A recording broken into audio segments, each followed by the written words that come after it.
Moi, j'avais un simple petit fun fact. Je sais pas si tu es au courant, mais les bagels Fairmount, c'est le premier bagel qui est allé dans l'espace. Oui, il y avait... J'ai aucun autre détail, c'est juste c'est écrit sur leur sac et là je pensais que j'avais mal lu. Mais non, Non, c'est premier vrai? bagel dans l'espace, euh, mission STS-124. Oui, donc dans le fond, les T'en sais astronautes plus? avaient un certain nombre d'items qu'ils avaient le droit d'amener, des items personnels. Puis tu sais, OK. dans l'espace, t'amènes pas grand-chose, là, t'amènes pas ton iPad, là. Faut vraiment que tu sois sélectif. Puis Mhm. l'astronaute, je pense, qui était québécois, il avait choisi d'amener des bagels du Fairmount, parce qu'il était genre, non, c'est ça qu'il me faut dans mon cœur. Puis sais-tu quoi? Je ferais la même affaire. En fait, non, je serais pas dans l'espace. Ben moi j'allais Mais dire, ouais. est-ce qu'on l'intégralité, la structure du bagel, on dit qu'après 20 minutes, c'est plus bon. Comment ça vit dans l'espace? Tu penses-tu que son autre item, c'était un toaster? Moi, je pense que c'était un Non, il y en a toaster. dans l'International Space Station, ils ont les toasters. Non, j'ai aucune idée, là. Ben, je sais Mais pas, ils ont dit, hey, t'es un peu, là, tu viens de me faire. Je pense que je vais envoyer un courriel au gars qui les a amenés dans l'espace et demander s'il y avait un toaster. C'est on a important une pour moi. question. Comment vous les avez mangés, vos bagels dans l'espace? Est-ce qu'ils étaient bons? Comment était la structure du gluten? Ah, c'est bon ça. J'avais même pas considéré comment ils les ont consommés. Hey, ça ouvre. Hey, ça Ben ouvre moi, bien c'était des ma portes. première. Ça fait combien de temps? Ça va faire 1 heure qu'on parle de les bagels, c'est mieux de les manger. Puis le gars, Drette il les a là, juste en dedans. amenés dans l'espace. Lui, il a pris ça dans son petit sac. Ah ouais, ciao, bye la gang. Il part en fusée. Ah, j'aime ça. Tu pensais qu'il les mangeait dans son siège pendant qu'il s'en allait vers l'espace, juste pour s'assurer qu'avant qu'il atteigne la stratosphère, le 20 minutes n'était pas passé? Moi, je Moi, je pense pense que il en s'est pleine gardé ça pour un treat à l'apogée de son ascension. Et il s'est dit non, non, moi, je vais regarder la Terre et je vais manger mon bagel. Je sais même pas c'était quoi la mission, en fait. Je sais même pas. Moi En tout non cas, plus, mais je pense qu'il accomplit bien plus que l'objectif de la mission initiale. Il a amené un bagel ah oui, ça, dans c'est l'espace. one small step for men, one giant step for Fairmont Bagels. For the Myland. Ah, j'aime ça. Ben écoute, si t'es dans Bref, l'espace, c'était mon fun fact. c'est quand même cocasse. Tu viens maintenant de démarrer une autre piste de recherche complète qui est comment est-ce qu'ils ont consommé. Je vais regarder ça plus tard. Je vais peut-être faire un petit post là-dessus pour voir, genre. Si tu googles Mission S, première affaire que ça te sort, c'est STS-124 Bagel. Nice! Donc, Oh. premier site Bagels in Space, tu vas pouvoir faire ta recherche et nous en dire plus. Ah, je vais avoir du fun avec ça. Ben écoute, si t'es dans l'espace, puis tu veux faire tes propres bagels, Ouf! puis peut-être, hey, le manque de gravité va vraiment, vraiment te gosser. Par contre, techniquement, c'est possible. Fait que pour le faire, il y a 7 étapes. La première, c'est de Est-ce que pétrir. c'est les mêmes étapes que sur la Terre? Oui. Détail important, là. OK, C'est un merci. détail important. Par contre, je sais pas si d'un point de vue technique, t'es capable de les faire dans l'espace. Je suis désolée, je pense que non, parce qu'ils vont y être dans le four. Je Mais suis désolée. je suis vraiment désolée à Elon Musk qui voulait se faire des bagels dans l'espace, là, Oh, mais on non. s'excuse pas. C'est des Lui, bagels là, sur l'espace. il va s'arranger autrement. Continue, je m'excuse, je t'ai coupé la parole. Moi, je fais, Pro- ça va prendre 5 minutes avant que le 1% il se fasse des bagels style espace. Puis ça genre, ah, t'es pas un vrai sac, t'as pas mangé des bagels dans l'espace. Anyways. Fait que la première étape, c'est de pétrir. Puis là, tu dis, ah, j'ai déjà fait ça, j'ai déjà fait mon pain à la maison. Puis tu sais, j'ai laissé ma sourdough mourir, mais je suis capable. Euh, c'est pas si facile que ça. Il y a beaucoup euh, de reports dans la croyance populaire que des bagels, c'est le type de pâte que tu pétris avec tes pieds. Là, faites pas ça. Hein? Mais ça donne une idée à quel point c'est dur à faire. Fait qu'il faut mélanger tous les ingrédients puis le pétrir pendant au moins 30 minutes. Puis parfois, dépendamment de ta technique puis à quel point tu es rapide, ça peut te prendre jusqu'à 1 heure. Fait que dans le fond, il faut bâtir autant de matrices de gluten que possible. Puis il n'y a pas de raccourci. Fait que moi, j'ai un batteur sur ça KitchenAid. Tu ne Ouais. peux pas et tu ne dois pas, à moins que tu aies celui d'un restaurant professionnel. Puis encore là, il faut qu'il soit fait pour les bagels. Tu peux pas le mettre dans la machine, ça va brûler le moteur en moins de 10 Oh minutes. non!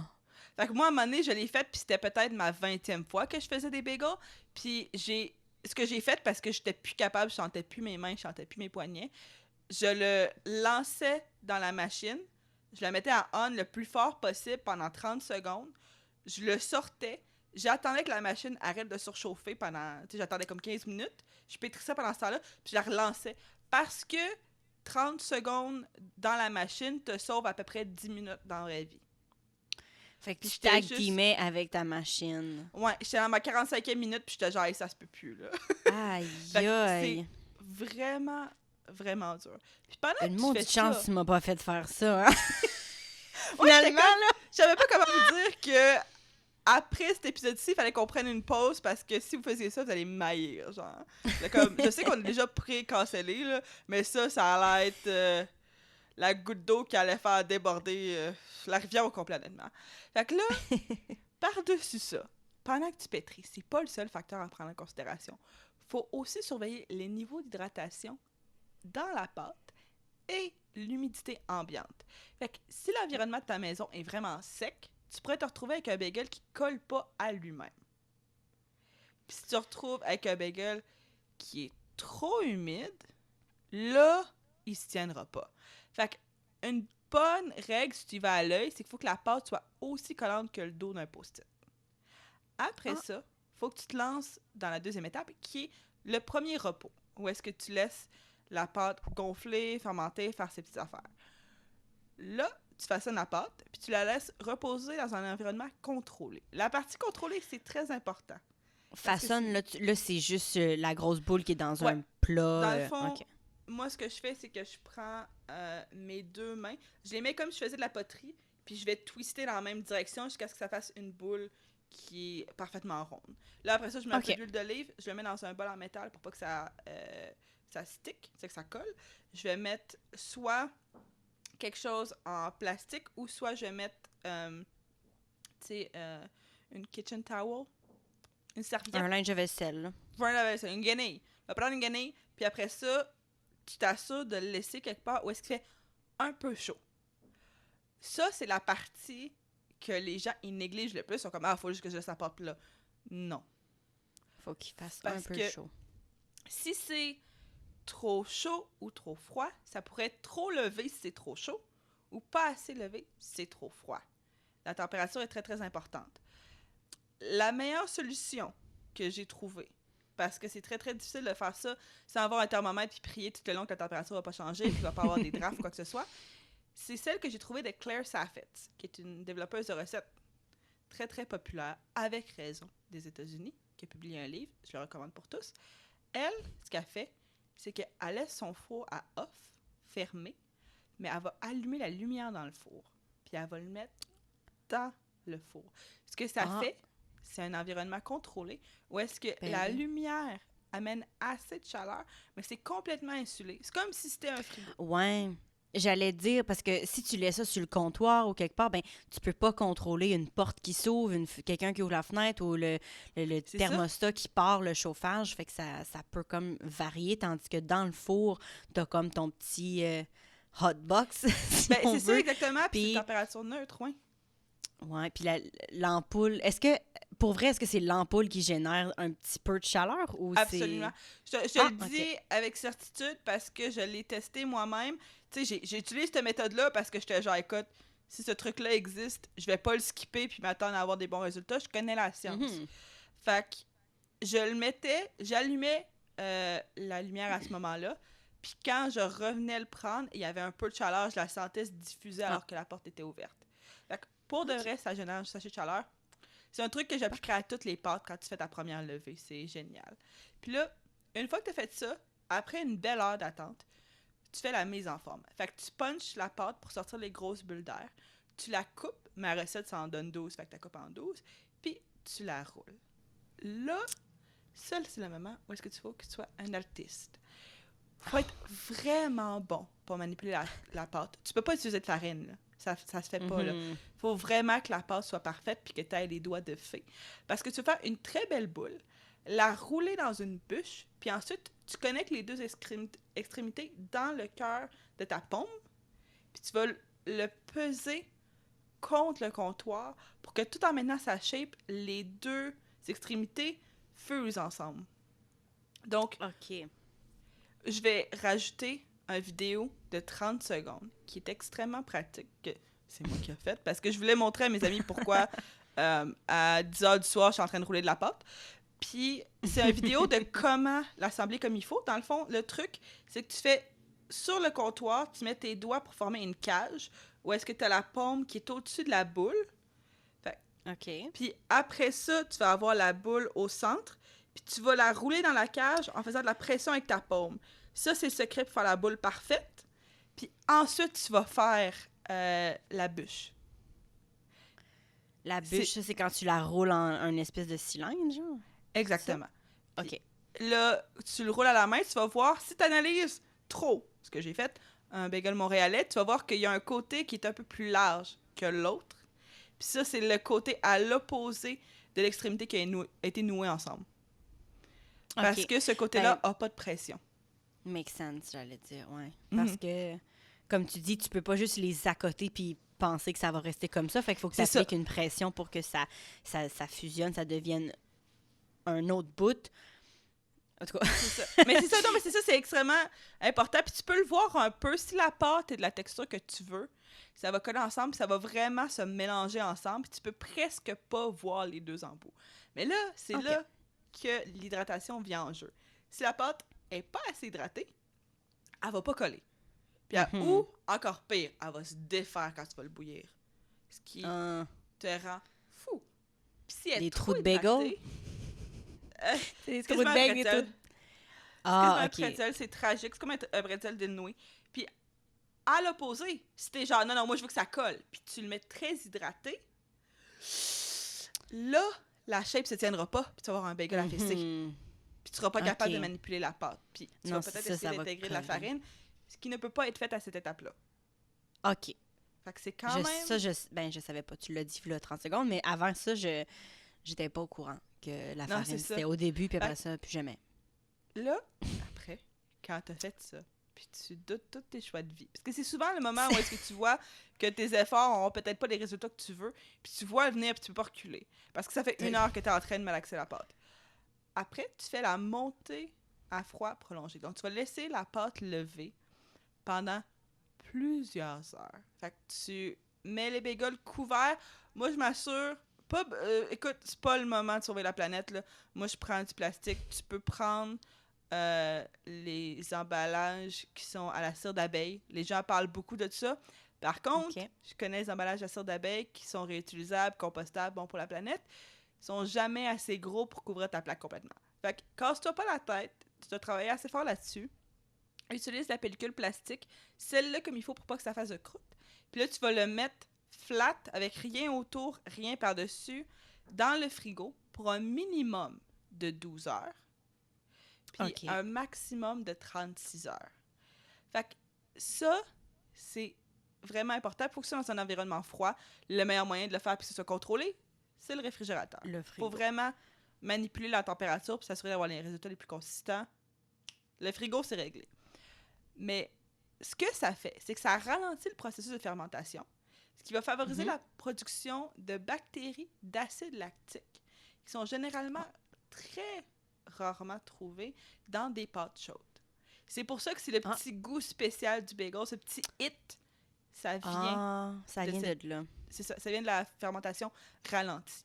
Puis c'est ce qui aide à développer une saveur un petit peu surette, un petit peu, et une belle croûte avec des bulles à la surface. Donc, si un bagel est bien fait maison, tu vois les petites bulles. Puis c'est vraiment le fun. Là, la 5e étape, le lendemain, c'est que tu vas les faire bouillir dans de l'eau de miel ou de l'eau de malt d'orge afin de gélatiniser l'amidon sur la surface puis s'assurer que tu vas créer une belle croûte brillante. Puis là, encore une fois, c'est pas quelque chose que tu peux faire à l'œil. Moi, je prends un chronomètre. Si tu le fais bouillir trop longtemps, la pâte va s'effondrer. Mais encore une fois, si tu le fais bouillir pas assez longtemps, la pâte va pas se dilater. Ça va te laisser un produit fini qui va être vraiment compact, vraiment dense, puis vraiment dur. Pas ce qu'on recherche. Tu peux pas vraiment gagner, à moins que tu le prennes comme une science, qui est ensuite un art. Faut que tu prennes ça comme quelque chose de très rigide, avec un certain niveau de fluidité amené par l'expérience. OK. Dans le fond, là, tu sais, souvent, il dit ça, là, il dit faut que tu sois maître de quelque chose pour ensuite pouvoir le détruire ou, tu sais, faire Ouais, c'est ça. vraiment, là, Donc, c'est une expression qui est d'habitude, qui a de l'allure, là. Moi, je l'ai pas en tête, là, c'est vraiment pas clair. Mais, tu sais, pour justement essayer de déconstruire ou de remanier le bagel, ben, faut que tu saches vraiment ouais, bien comment le faire, parce mettons. que souvent, quand tu commences à embarquer dans le monde des pâtes et des pains, et tu sais, si tu as été en Mhm. quarantaine en mars 2020, les gens vont te dire: ah non, non, non, non, non, faire du pain, c'est une science.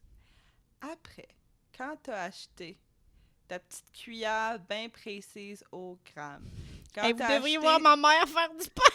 quand t'as acheté ta skia Escali, quand t'as acheté ton thermomètre, quand t'as acheté ton croc, là, tu réalises que malgré tout, c'est à l'œil. Je soupçonne que Hey, ta mère avait à l'œil. hey, je la voyais, puis moi, c'est ça dans ma tête, là. C'est une pâtisserie, c'est une science, je comprends pas.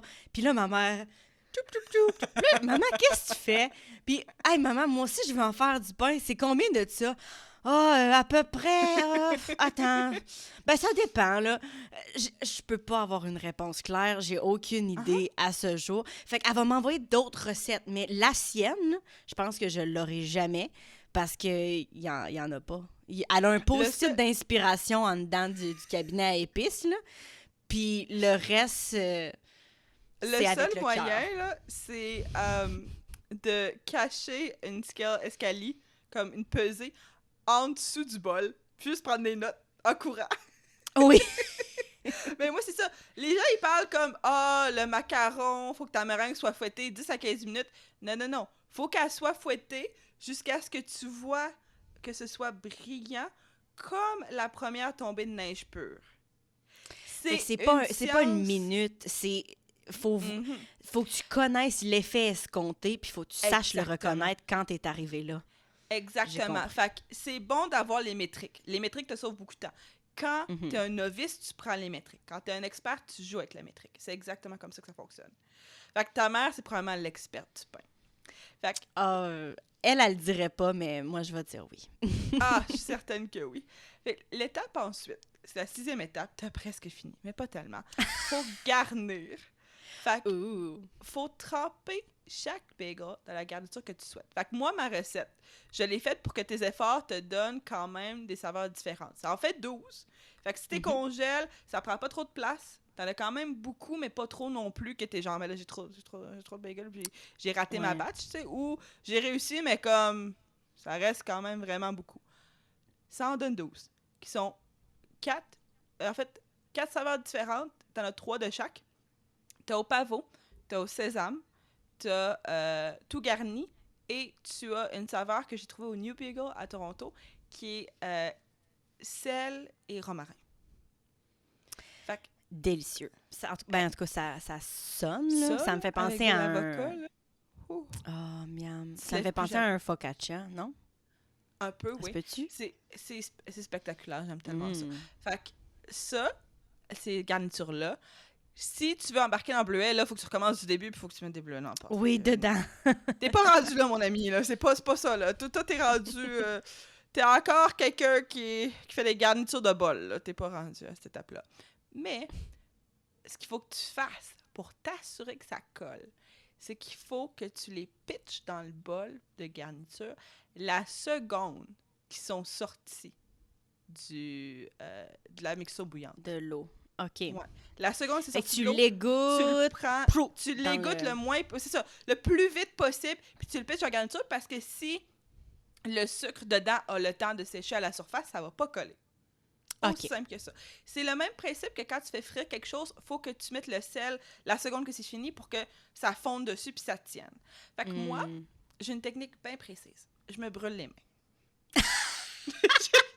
Rien d'autre à faire. J'ai comme J'ai une technique précise. Écoutez-moi, ça fonctionne à tout coup. ça fonctionne à tout Brûlure. coup.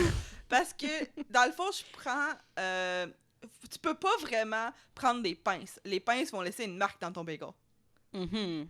Fait que Pas ça même si qu'on c'est ton veut, là. instinct, tu peux pas faire ça. Fait que moi, ce que je prends d'habitude, c'est... je fais souvent de la fondue chinoise chez nous. Puis t'as des mini paniers que tu peux prendre qui vont vraiment égoutter. Ah, Fait que OK. moi, je prends ça pour le soulever tout en laissant tomber le plus d'eau possible. Je vais le faire... dans le fond, je vais vraiment le pitcher. Là. Il n'y a rien d'élégant. Là. J'ai l'air d'une matrone quand je fais ça. Mais je pitch sur le rack qui a des grilles dessus. Je le reprends immédiatement. Puis là, tu sais, j'ai fait bouillir 3 de la shot. Fait que je sors les 3. Je prends le premier immédiatement. Et avec mes mains qui brûlent, je le lance en garniture, je le vire de bord, je le remets sur le rack. Puis je passe au prochain. OK. Il y a vraiment pas de meilleure technique. S'il y a quelqu'un qui a maîtrisé les bagels, puis qui fait pas ça avec ses mains, j'ai des questions. Et c'est pas que je doute de tes skills. J'ai des questions parce que à ce niveau-là d'effort que tu fais déjà de mettre, de te brûler les mains, c'est rien, là. Moi, je m'en fous, là. C'est déjà... Après l'heure et quelques de pétrissage, t'es sans à peine, là. Fait que, écoute, non, rendu là. C'est ça, tu sens plus tes mains, c'est pas grave, là. Prends un Tylenol, puis continue, là. Fait que, une fois que t'as mis la garniture, là, t'es rendu à la dernière étape, qui est de le faire cuire. Fait que tu vas le faire cuire direct à 450 pendant 20 à 25 minutes en t'assurant de le flipper à mi-chemin. Je sais pas si c'est extrêmement nécessaire de le flipper. Rendu là, moi, je le fais parce que je suis stressée. Mais je trouve que c'est l'étape qui me stresse le plus. Et là, tu te dis, ben t'as été stressée tout là, Victoria, de quoi tu parles? Quand tu fais une miche de pain, les experts qui veulent pas se casser la tête et s'assurer qu'il y ait des bons résultats, ils vont mettre un thermomètre au centre pour voir que la miche de pain est cuite jusqu'au milieu. Un bagel, de par sa shape, il y a un risque que si tu essaies de le mettre au centre, tu vas toucher l'autre côté parce que de par sa forme très très mince. Puis là, tu obtiens la température de l'extérieur et non pas la température au centre de la pâte. Fait qu'il n'y a aucun moyen de vérifier si c'est assez cuit ou pas. Oh, j'avais jamais pensé à ça comme enjeu. Ben oui, fait que là, après, parce que 2 jours, là, tu peux avoir une pâte pas assez cuite. Oh, triste. Ben, ouais. Non, il n'y a pas de bain, là, c'est vraiment si dommage. Ça arrive, moi, je te recommande de rester dans le range de 20 à 25 minutes. La première fois que tu le fais, tu vas honnêtement pas goûter la différence. C'est trop cuit. Je serais choquée. Mets-le jusqu'aux 25 minutes pour apprendre comment ton four fonctionne. Tu devrais avoir des bons résultats. Puis si tu vois que c'est un peu sec, ce qui me surprendrait de par la structure d'un bagel, là, réduis la température. Mais moi, j'irais jusqu'aux 25 minutes parce que ça fait 2 jours que je suis là. Je suis tannée, là. Ouais, c'est mieux qu'il soit un petit peu trop cuit que de le sortir à 20 minutes puis finalement, il est comme vraiment chewy, mais pas dans le bon sens. Là, comme. Non, c'est ça. Donc là, ensuite, le processus est fini. T'as peut-être perdu ta femme, tes enfants puis ta job, mais c'est fini. Ben non. Ils sont pas partis. Ils ont patienté. Ils se sont dit, au bout de ça, il y a des bagels frais. On prend notre mal en patience, la gang. moi, en tout cas... Ben, tu pars après. Tu sors les papiers après. Fait que là, c'est le moment de les manger direct. Tu les manges tels quels. Tu les coupes pas, à moins que t'en aies à congeler. Puis là, tu prends ton fromage à la crème sur le côté, là. Puis, cross-contamination, tu vas juste le dip dedans comme s'il n'y avait pas de Moi, il y a des... Il y a de la garniture de tout garni dans le fromage. C'est rendu un fromage à la crème tout garni, pose pas de questions. Aucun regret. Écoute, regret. J'ai une question. Je n'ai pas le goût de dire question piège, mais c'est que j'aimerais ça, OK? Je sais vraiment pas pourquoi, puis j'ai une question pour toi. Parce que là, on parle de pain, on compare un peu avec le pain. Puis moi, ce que je sais, c'est que le pain, il faut pas que tu le tranches tout de suite. Parce que sinon, l'humidité s'en va. Fait que c'est quoi la différence avec le bagel que celui-là, il faut que tu le tranches tout de suite pour qu'il garde son intégrité? Sa meilleure texture, J'aime la question. Dans le fond, c'est vraiment parce que tu veux préserver la croûte. Fait que c'est un sacrifice technique. OK, je comprends. Ouais, c'est que tu veux que la croûte ne se ramollisse pas. Mais tu sais, ce qu'il faut considérer, c'est un pain, une miche est beaucoup plus grosse qu'un bagel. Oui, absolument. C'est pas sur la même scale. Mais tu vois... C'est ça. Parce que, OK, excuse-moi, je veux faire une autre espèce d'hypothèse, mettons. Là. Oui, parce que si je comprends bien, là, mettons, tu as ta tranche de pain. Là, on est tous familiers avec la grandeur d'une tranche de pain. Si l'humidité, tu sais, ça se rend pas à toute l'espèce de mie, mettons, ben là, ton pain, il est ruiné parce qu'il n'y a pas l'espèce de délicieuse texture fluffy, moelleuse partout. Fait que ça aura pas le temps de se rendre à la croûte et la ruiner, tandis que le bagel, vu qu'il est beaucoup plus petit, C'est l'espèce de trop d'humidité, il va atteindre la croûte, il va la rendre mollasse, poche. Fait que c'est pour ça que tu le coupes, parce que là, tu veux sortir Oui. l'humidité. OK. Ouais. Moi, Wow. tu sais, on parle Je suis à fière de moi. conjecture. S'il y a quelqu'un sur TikTok qui passe tout le temps à faire des recettes d'un point de vue scientifique, puis qui veut s'attaquer au bagel, ça va me faire plaisir de collaborer avec tant que c'est lui qui pétrit la pâte. Puis on peut sortir les données, on peut faire des chartes. Je veux aller au bout du bout de pâte. Vraiment, là. Fait que moi, ça me titille, ça m'excite et ça me frustre de faire un bagel. Mais c'est tellement le fun. Fait que je dis pas comment la recette est faite puis toutes les difficultés que vous pouvez rencontrer parce que je veux faire peur aux gens. De mon côté, l'explication de la recette, c'est mon moyen de défendre l'art du bagel puis de le mettre sur un piédestal. Parce que je respecte tellement les gens qui ont maîtrisé les bagels montréalais. Puis- On va y penser la prochaine fois qu'on mord dans un Ah. bagel, là. Toute l'artiste... Vraiment. Artistry, je sais pas, Ouais, l'artisterie, en tout cas. Toute la L'art maîtrise, toutes les derrière ça. connaissances, toutes les habiletés techniques. Fait que c'est pour ça que je suis Absolument. vraiment excitée qu'on aille acheter local puis qu'on aille célébrer les artisans du bagel. Parce que moi, je les appellerais des artisans. Je sais que c'est un peu Ouais.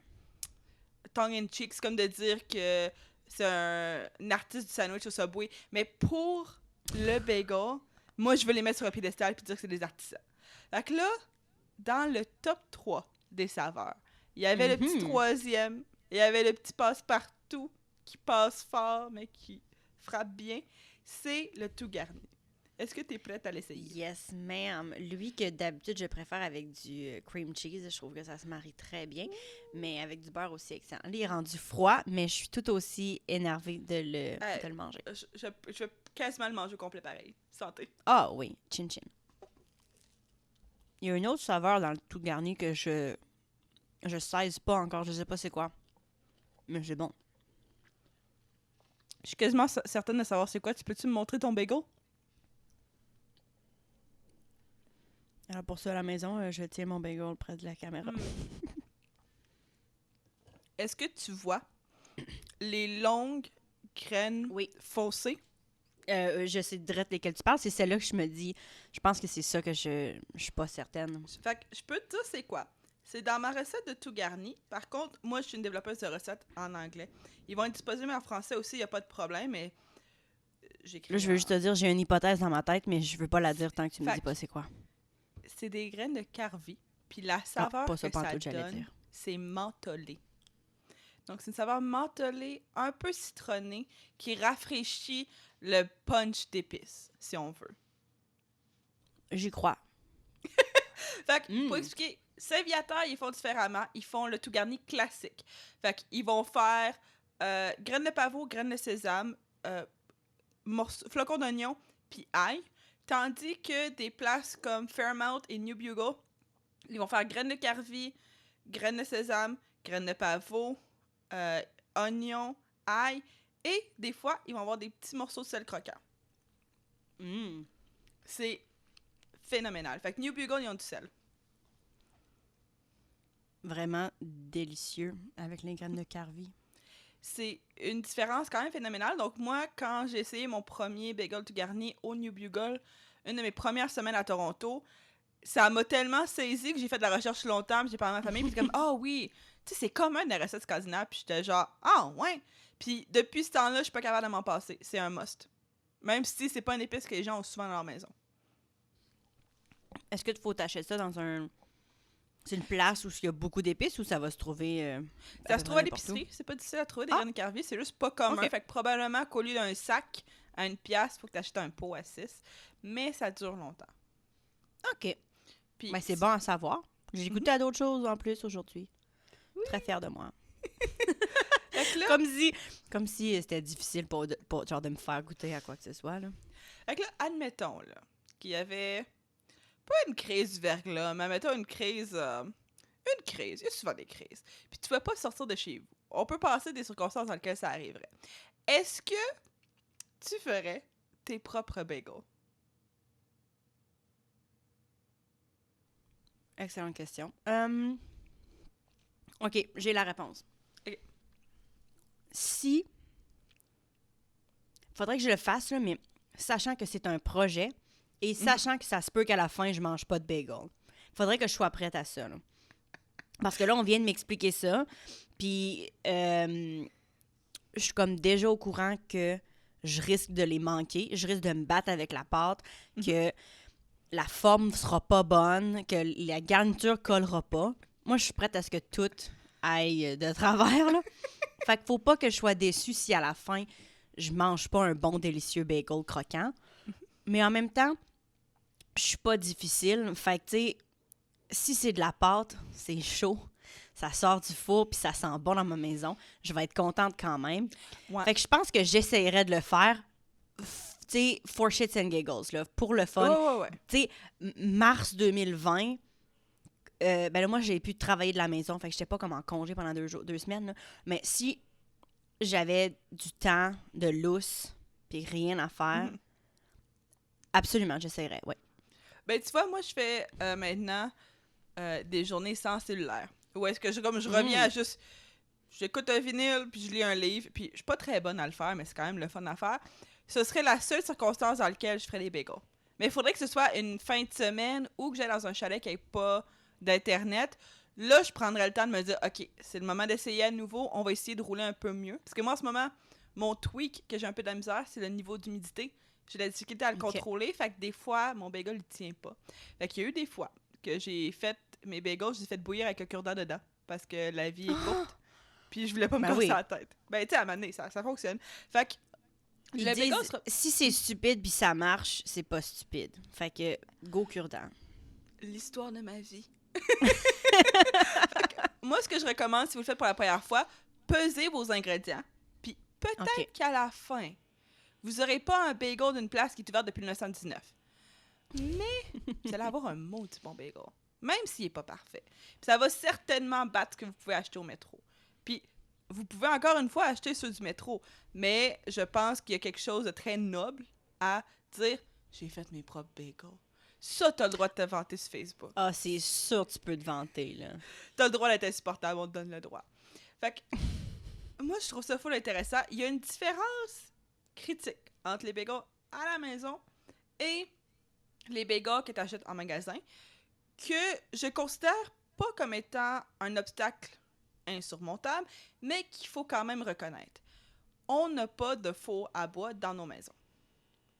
Puis si t'en as un, probablement que tu as un assistant qui peut aller te chercher des bagels. Fait que, pourquoi? Tu sais, je sais pas, il y a pas beaucoup de monde ces temps-ci, ben, c'est de nos jours en général, qui a un énorme four à bois pour cuisiner spécifiquement. Fait que les fours à bois ont été le sujet de beaucoup de controverses. Puis généralement, dans le podcast, aussi unhinged et désordonné qu'il soit, on aime ça rater à 3 segments parce qu'on parle beaucoup, puis on a beaucoup à dire, puis on est le fun. Aujourd'hui, je pensais qu'il fallait la peine d'en ajouter un 4e. Il y a eu beaucoup de bisbilles dans les nouvelles au cours des dernières années au sujet des fours à bois traditionnellement utilisés pour faire les bagels à la montréalaise. Et ils ont une très mauvaise réputation. Mais comme je pense que c'est une réputation qui est disproportionnée par rapport à ce qu'ils sont. Donc, on va reconnaître la réalité. Objectivement, il y a des études qui le démontrent. Ils émettent des fines particules qui peuvent provoquer de l'asthme ou l'exacerber. Puis, ils contiennent des produits chimiques nocifs comme le benzène. Il faut le dire comme que l'est. On peut pas nier ça. Ils émettent également du smog, ce qui est certainement pas bon, alors qu'on essaie collectivement de protéger la qualité de l'air des grandes villes comme Montréal. Fait que moi, de mon côté, j'ai très longuement pensé qu'il fallait peut-être les interdire au détriment de leur valeur historique et de leur importance au niveau culinaire. Mais ensuite, j'ai lu un article de 2017 de Eater. Donc, en 2017, alors que les médias partout au Canada ont commencé à parler de résidents qui se plaignaient des fours à bois, Eater a souligné que chaque article contenait les commentaires de 2 résidents du Maryland, François Grenier et Sarah Gilbert. Il y avait une 3e personne qui était dans l'article de la Gazette de Montréal, mais la majorité des commentaires venaient de 2 personnes seulement et personne d'autre, comme s'ils avaient fait un tour de presse pour promouvoir leur prochain film. Vraiment, là, ils étaient partout puis il y avait de quoi à dire. Mais c'était juste eux deux. Juste eux deux. au-delà d'eux autres, il n'y avait pas de pétition, il n'y avait pas de groupe Facebook, puis on sait qu'il y a des groupes Facebook pour toutes. Puis Oui, il n'y avait pas de mouvement collectif contre les fours. Ça semble vraiment être un mouvement isolé qui a été dirigé par quelques individus vraiment très bruyants. Mais il y avait beaucoup de monde qui défendait leur importance historique et leur signification en général. Est-ce que je pense personnellement que les fours à bois sont parfaits? Non. Fait que là, je sais qu'il y a des gens qui vont prendre le transcript puis ils vont le coter bout par bout sur Twitter puisqu'il y a une limite de caractère. Je ne pense pas que les fours à bois sont parfaits. Je vais pas me pointer au bureau de Valérie Plante puis faire un follow-up pour défendre les fours à bois. Ça arrivera pas. Mais je nous invite collectivement à d'arrêter de parler des fours à bois. Puis j'ai 2 raisons. On commence la Très conversation précise pour la faire terminer. Ah, j'aime tellement ça, arrêter des conversations sur des sujets qui n'ont pas besoin d'être discutés ou qui n'ont pas besoin de gaspiller de l'encre. Puis il y a 2 raisons précises pourquoi. Je pouvais en trouver plus, mais à un moment donné, je veux qu'on arrête d'en parler. Donc, la première, c'est que les 2 entreprises, Saint-Viateur et Fairmount, qui sont au sujet de tous les articles, même s'il y a plus d'entreprises que eux qui utilisent ces fours-là. Par exemple, la Poule Mouillée à Montréal, en 2017, ils utilisaient encore ces fours-là. Donc, les 2 entreprises, ils ont utilisé des efforts incroyables pour réduire leurs émissions. Par exemple, Saint-Viateur, ils ont passé aux bûches écologiques, puis ils ont commandé un filtre pour réduire le problème. Okay. Ensuite, Fairmount, ils ont dépensé une somme débile. Il faut que je vérifie le montant. Je pense que c'était 250 000 pour travailler avec des experts, puis utiliser différents appareils de filtration. Puis maintenant, ils ont un appareil qui répond aux normes de Montréal au niveau des émissions qui sont considérées acceptables. Là, on va le dire comme ça, des 2 bords de la médaille, l'appareil tombe souvent en panne. Mais ça fait des années qu'ils font de la recherche. Puis là, cette machine-là, elle fonctionne. Faut peut-être l'améliorer un peu, faire plus de maintenance, savoir comment la faire fonctionner dans le contexte précis d'une shop aussi petite.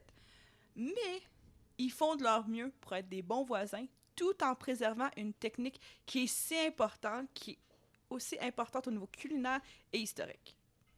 La deuxième chose, c'est qu'en 2017, en écrivant sur les émissions des 70 business à Montréal, sur l'île, qui émettent la pollution aux particules fines, la Gazette de Montréal, dans leur propre article, ont reporté que ces restaurateurs-là étaient les 4e pollueurs de particules fines les plus importants. Ils étaient les 4e après l'industrie du transport, le chauffage au bois dans les maisons et les sources industrielles, donc les grosses compagnies. C'est comme s'en prendre aux petits... Ben c'est ça. Fait que dans ma tête, on rabaisse puis on ruine nos entreprises locales avec des amendes massives. Je veux dire des amendes de 50 000 $ qui ont fermé des business auparavant. Là. Puis, moi, j'enlèverais les chars avant ça. Ben c'est ça. Puis, tu sais, des dépôts... Non, mais je veux dire, des petites business locales de même, là, 50 000 $, ça, c'est le dépôt pour une maison. Là. Puis c'est un dépôt à 20 %. Là. Fait que c'est pas des petits montants qui veulent rien dire. Puis on sait que dans l'industrie de la restauration, les marges sont minimes. Fait que si un mois sans loyer, sans être capable de payer le loyer, ça te met dans le noir puis ça te fait fermer, une amende à 50 000, c'est pas rien. Puis on fait tout ça, puis on met des restrictions sans arrêt, puis on en parle sans arrêt. Au lieu d'élaborer des lois qui obligeraient les plus grandes industries à se tenir responsables et coupables pour leurs propres émissions. Pour moi, c'est un combat qui est mesquin et blessant. Au lieu de se passer dans les médias comme David contre Goliath, c'est vraiment Karen contre David. Je trouve, c'est pas... Il s'attaque pas au gros... Tu sais, il s'attaque pas au big boy. Oui. Parce que... Ben, c'est sûr.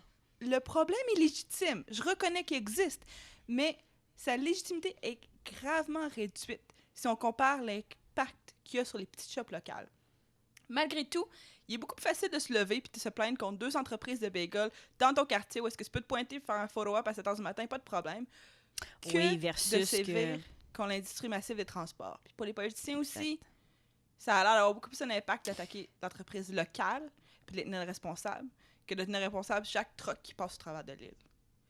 Fait que, en fin de compte, moi, j'ai pas lu toutes les sources. J'ai pas consulté d'experts. C'est vraiment mon opinion.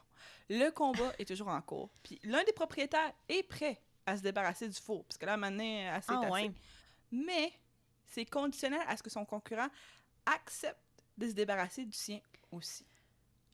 Ah, C'est une histoire qui se poursuit. Puis personnellement, je suis toujours du côté de la réduction des effets négatifs au bénéfice de protéger les entreprises locales.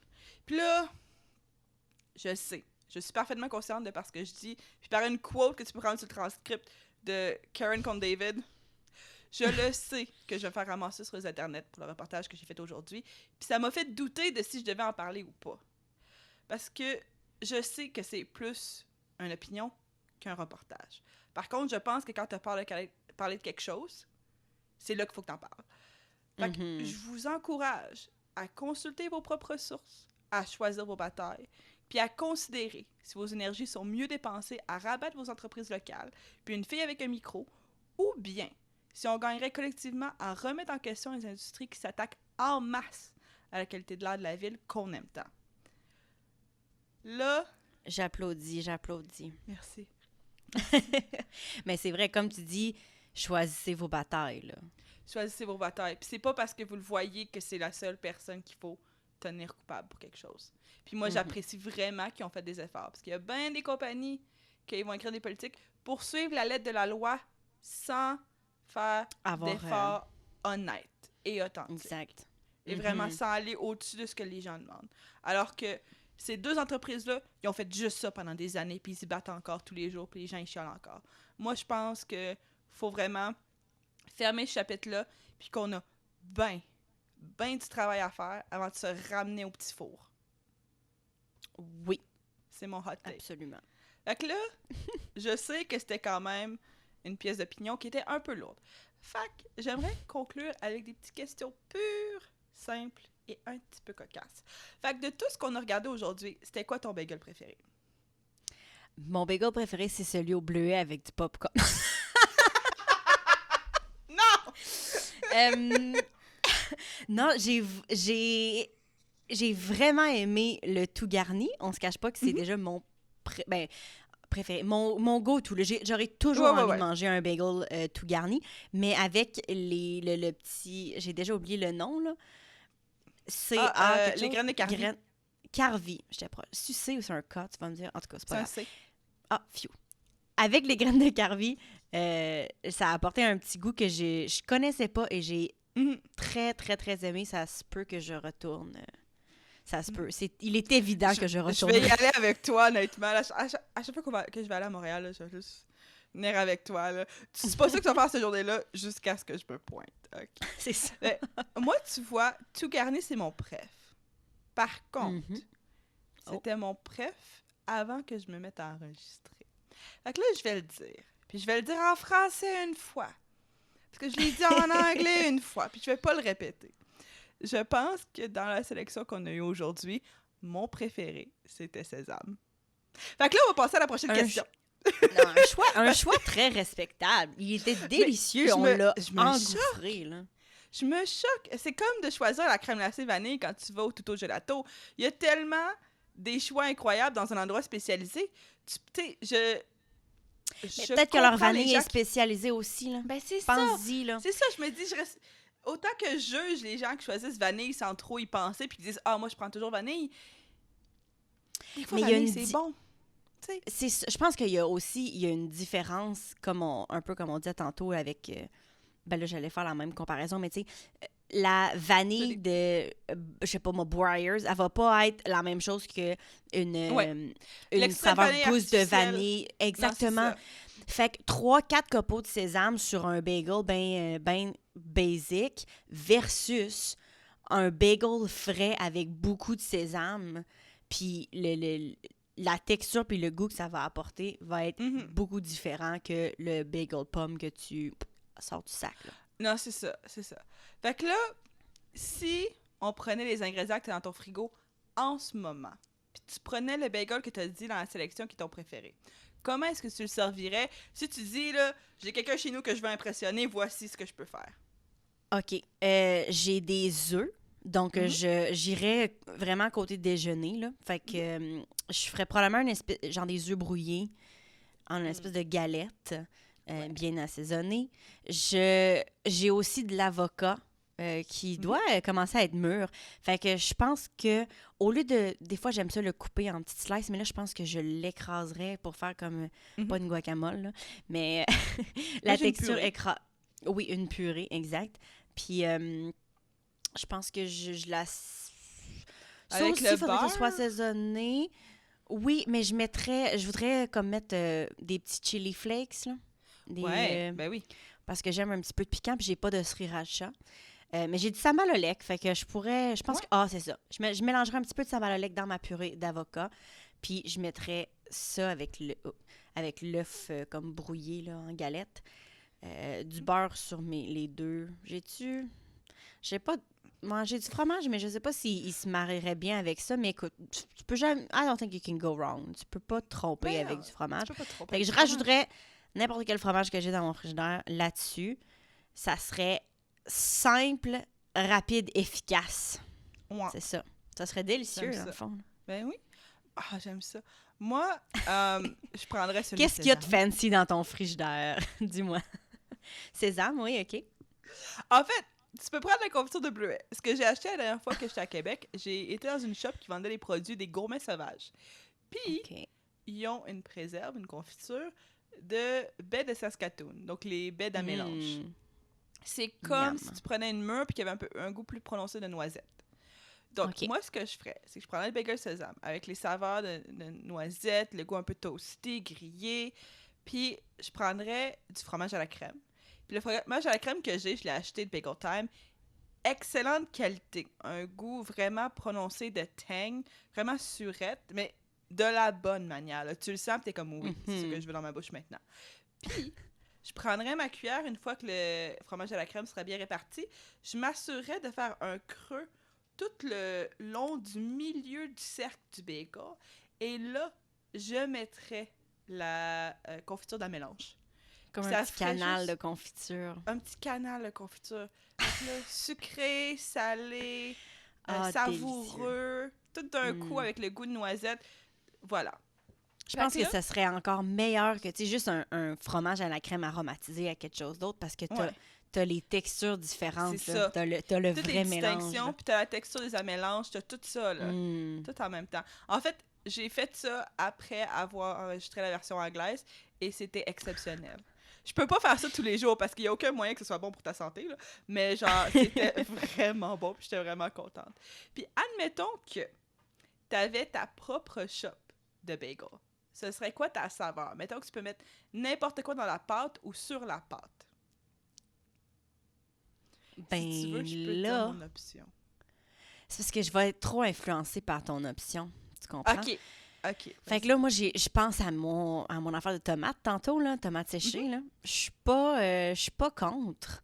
Ouais. Fait que je suis pas mal certaine que j'irais pour ça. Puis je mettrais comme sur le dessus, là, pas beaucoup, mais je mettrais un petit peu de flocons de... Comme, j'ai dit du gros sel, lol. Du sel de mer, Des fleurs- mettons.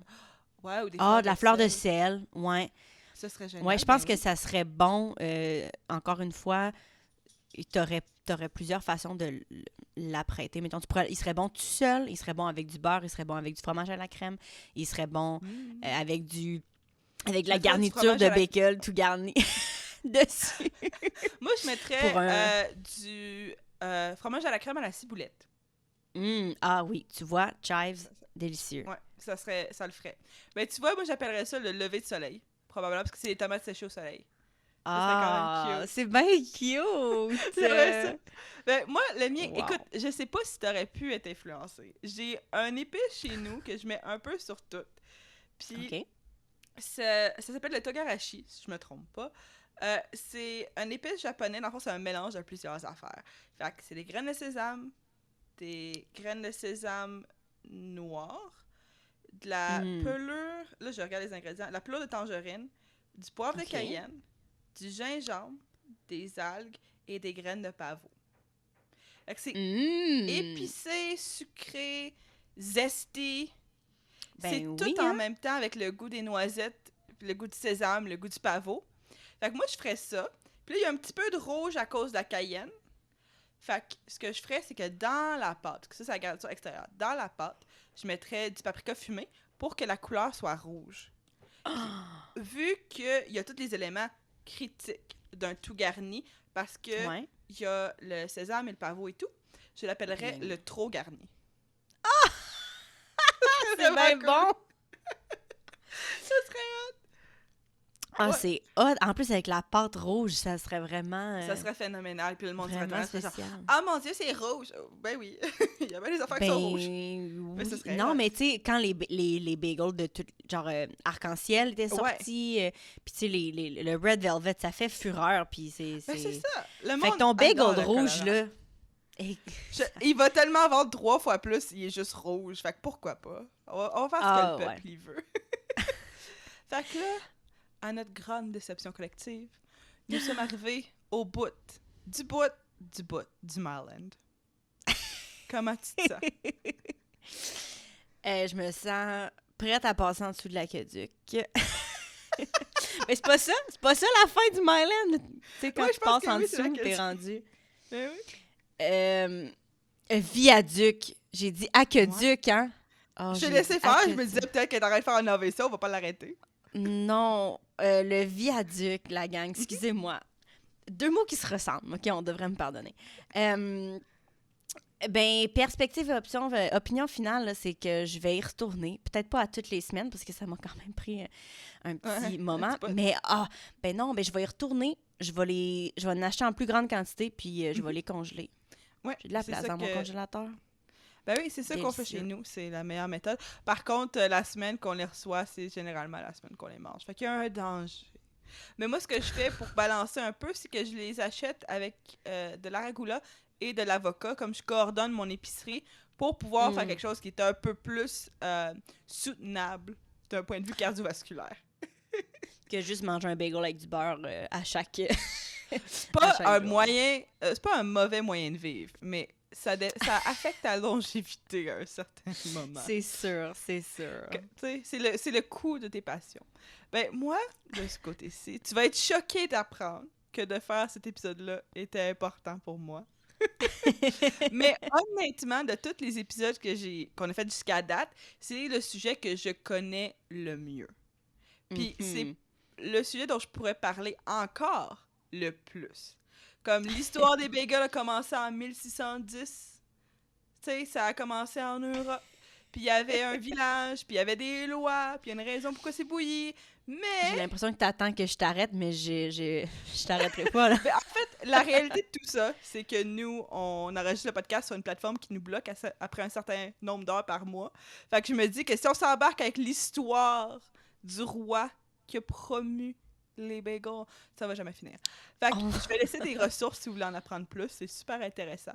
Mais moi, à mon humble avis, les bagels ont une histoire qui est vraiment riche au travers du monde entier en tant que pain qui a réussi au travers de grandes périodes de peur et d'incertitude. Fait que je suis vraiment heureuse qu'il soit trouvé une maison propre à lui-même à Montréal. On est vraiment fiers qu'il fasse partie de notre répertoire culinaire, puis j'espère qu'on va le garder pour toujours. Ah oui, il peut pas partir, je le laisserai pas. Merci. Et c'est sur ce que je vous remercie tous d'avoir écouté le podcast de la bouffe canadienne. On espère évidemment que vous avez aimé notre épisode. Si vous l'avez aimé, laissez un avis 5 étoiles en ligne. Je sais pas où. J'ai une nouvelle proposition. Créer une business qui s'appelle le podcast de la bouffe canadienne sur Google Maps, puis laissez un review là-dessus. Ça devrait fonctionner. Puis laissez-nous savoir ce que vous avez adoré, puis ce que vous avez vraiment détesté. Est-ce que vous pensez que les graines de pavot ont une saveur? Je vous juge pas. J'aimerais juste que vous m'envoyiez des explications par courriel à lepodcastdelabouffecanadienne@hotmail.com. Vous pouvez aussi regarder notre site, leblogdelabouffecanadienne.ca.